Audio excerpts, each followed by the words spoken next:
Yo, what's up guys, welcome back to another video. This is a reaction to why this World Cup is already failing. Now, there's many factors of what I've seen to why this could be the case.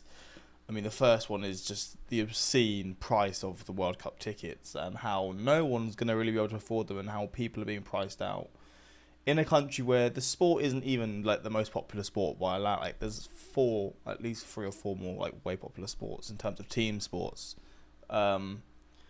And I know I've done reactions to this before, and I've had people commenting saying they've wanted to get tickets, and then they've seen the prices and this and that, and a few people saying that they actually bought tickets. I think I saw a comment on my last sort of video related to the World Cup saying they're saying they bought 2 tickets from like $300 and then like $400, which, look, fair enough. If you got the money for it, then I don't blame you for doing it. But at the same time, it's a time now where people are struggling more than ever, and I don't know, seeing these prices is a bit sickly, to be honest, but that's the world that we're in, and they're taking advantage of people. But I guess we're going to look into that, plus maybe other factors, I'm not too sure.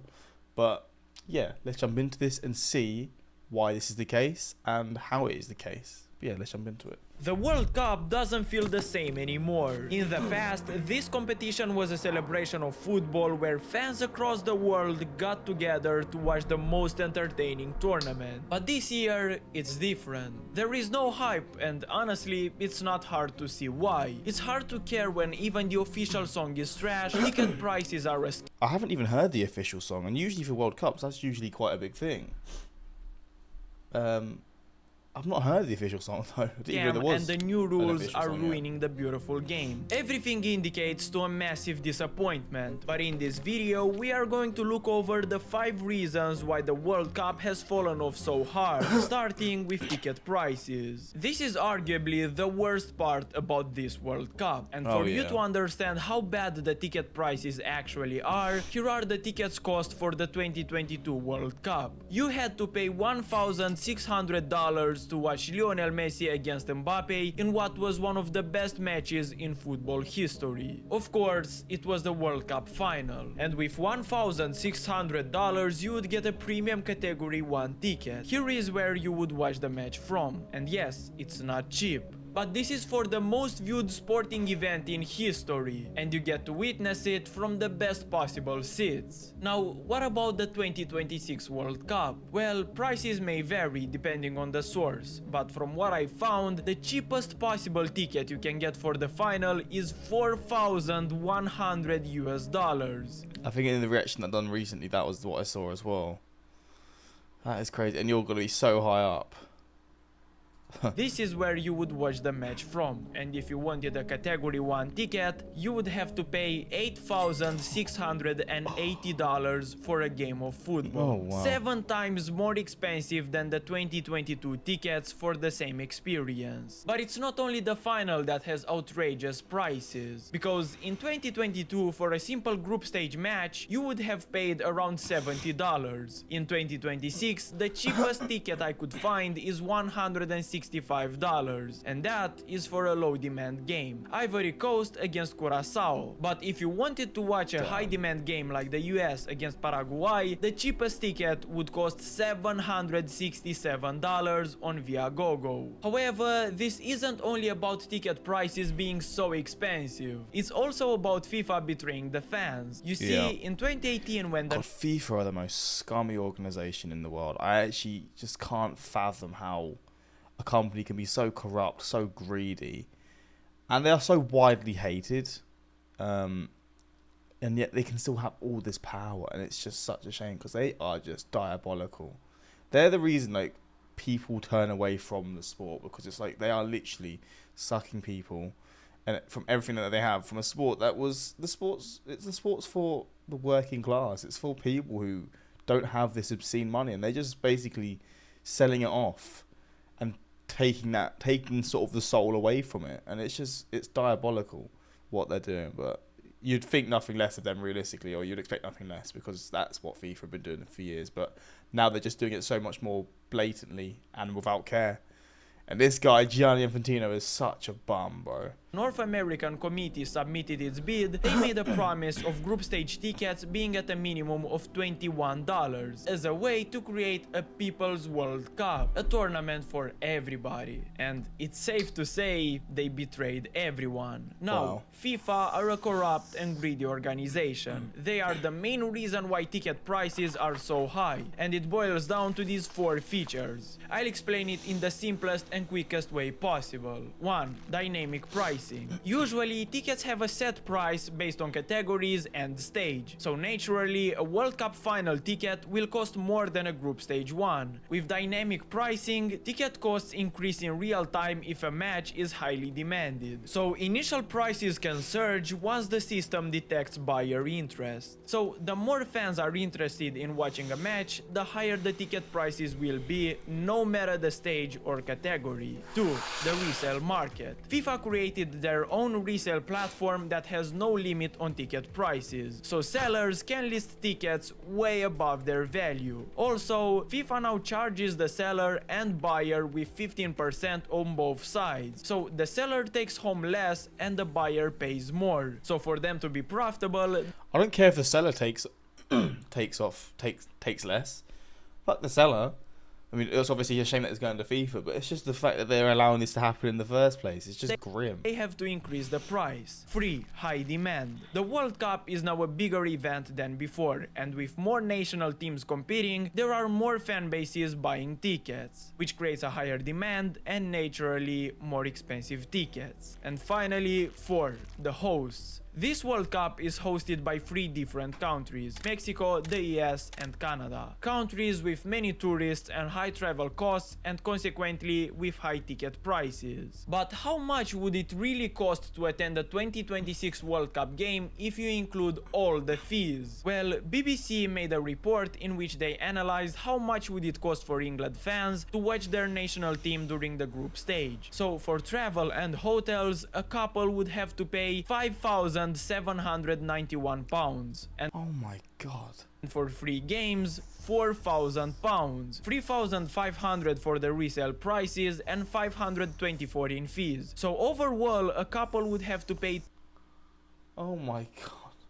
£12,000 or £6,400 per person, if we assume that they will spend £3,000 in survival costs, which is realistic in the US. That's 14 nights including all the fees. It's already looking like a disaster, but wait until you hear about the second reason. New format. The tournament very intense and unforgiving, but now a new format of 48 teams has been adopted, and after the group stages, 32 teams will still play in the World Cup, reaching the newly created round of 32. A team could qualify just by winning once or even drawing twice, but more teams can also lead to more matches between high-tier teams and low-tier teams, where haram ball will be used for 90 minutes. Imagine buying a $1,000 ticket just to see Uzbekistan have one shot on target, and that's because of a penalty. Also, the more games we will watch, the less special they will become, and with players already being tired after a long season, I can only imagine the quality of the game dropping. Don't forget that the Champions League also adopted a new format, which increased the group stage games for one team from 6 to 8, and now the World Cup went from a 7 games tournament to 8 games. But the worst part is that we all know why FIFA did it. I would love someone to do this to flip in Gianni Infantino, because I remember this happening because FIFA were getting caught up in all this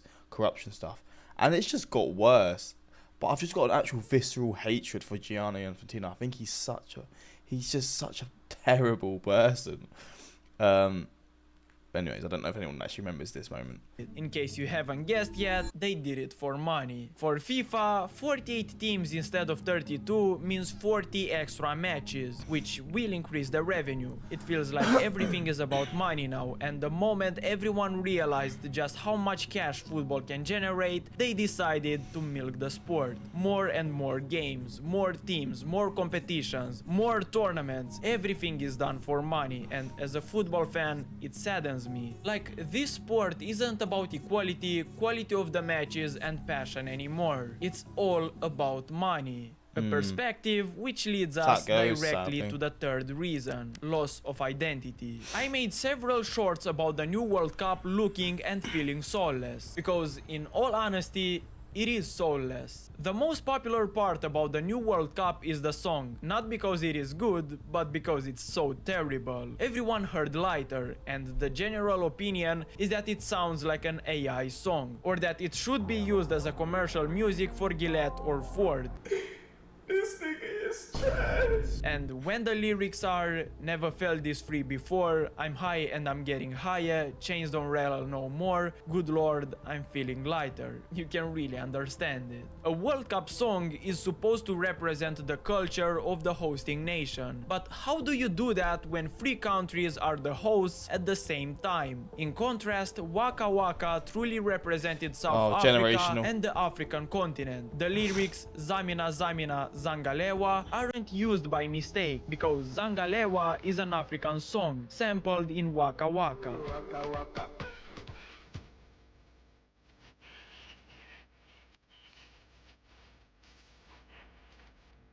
Also, Shakira says, "'Cause this is Africa, this time for Africa." It's subtle, yet it clearly represents the host nation and its values. Lighter, it's not about US, not about Mexico, and not even about Canada. It's a safe commercial song, and that's about it. But it's not only the song that is terrible. The logo also looks like it was designed by a 4-year-old. 2026, the FIFA logo, and the World Cup trophy. That's it.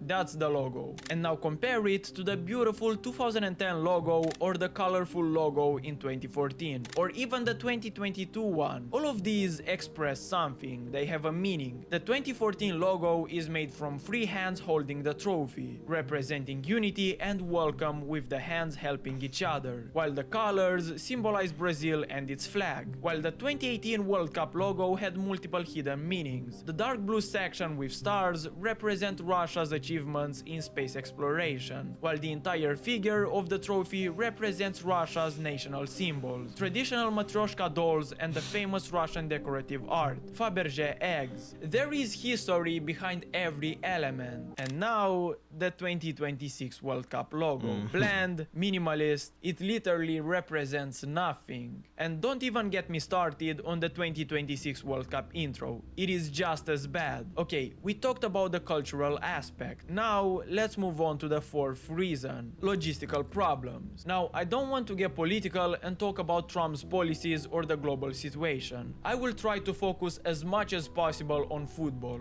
and here is the situation. To enter US soil as a foreigner, you must have a visa, and the problem is that visa issuance is suspended or restricted for nationals of 39 specific countries, and no exceptions were made for fans. So millions of fans won't be able to even get to the United States. Even if they have bought tickets, their access will still be denied. Many teams will literally have no supporters. But there is more. When Qatar or Germany hosted the World Cup, fans could easily take trains between the cities, as they are both compact nations. But when the tournament takes place on the entire North American continent, supporters will be forced to take flights to get from one state to another. They don't have access to cheap local travel anymore. You also add the crazy ticket prices on top, and you get a recipe for football fans who feel used for money and betrayed. And it only gets worse from here, as the fifth and final reason is burnout. We already talked about footballers playing too many games, but to truly understand the extent of this problem, here is the calendar the players had for the past 2 years. Expanded Champions League, which added 2 more fixtures per team,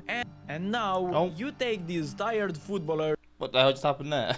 Many of them suffering from injuries, and force them to play 39 days in another tournament. Also, just look at how many players might miss the tournament entirely because of injuries. It is inevitable for the quality of football to drop when players are so tired. And again, don't forget that this World Cup will feature 48 teams, not 32. Don't be surprised if teams will look sluggish in their press or slow. Okay, we listed every reason reason why this World Cup will be a disaster, and after doing my research, I'm even more convinced that this will turn out badly. But the most concerning thing is that football might only get worse from here. FIFA are trying to appeal to more and more people. They are trying to be safe, to build a growing tendency to try and appeal to everybody nowadays. And not only in football, in gaming, in music, even on YouTube. You start seeing less and less unique creators who have that edge to them that may not make them universally liked, but they are loved by the ones who follow them. We watched football because of how close one goal brought us, because of how entertaining it is, those 64 matches per day or artists. I couldn't care less about artists performing at the World Cup, and I would rather watch less matches but more special ones. Things that are rare are more valuable, and that's what truly matters. Again, when you try to make everybody like you, you lose the thing that made a few truly love you. I mean, bits were cut out, to be honest. Oh, shit. So I didn't know. I feel like I missed certain parts, but yeah, obviously there's a lot of factors that you see mentioned here that make complete sense as to why this World Cup is just looking more and more likely to just not appeal to anyone, realistically. Don't go to games, watch them at home on private sites. I mean, I would just absolutely love if, like, people in the US, I mean, obviously there's people that are still going to buy tickets and people that are going to travel to the US, right? But if you just see these stadiums somewhat empty, and it would just shine a massive light on it, because that would be the first time that's ever happened. And I think it would just show FIFA that people are just tired of their shit. I don't know if that would be the case, right? And look, maybe when it gets closer to people, the sort of prices will go down or this and that. But just to see FIFA get absolutely completely humbled from that would just make me so happy. But God knows if that's going to be the case. But yeah, this is a little look into this, and yeah, it's fascinating to see this stuff. Let me know your thoughts. And yeah, look, at the end of the day, staying at home, I'm still excited for the World Cup, right? I still, like, these are the sort I remember when I was a kid, right? Like, every 4 years, like, it's a special time, especially if you grow up with the World Cup, and watching it and stuff. Like, some of my favorite memories as a kid is like just staying up and watching the games, right? So yeah, I'm still gonna be excited to watch it at home. Like, there's no taking away from that. But what you're seeing is happening to it is just a shame, and it does suck to see just greed taking over. But yeah, that is pretty much it. Let me know your thoughts, and until next time, like, subscribe, and peace.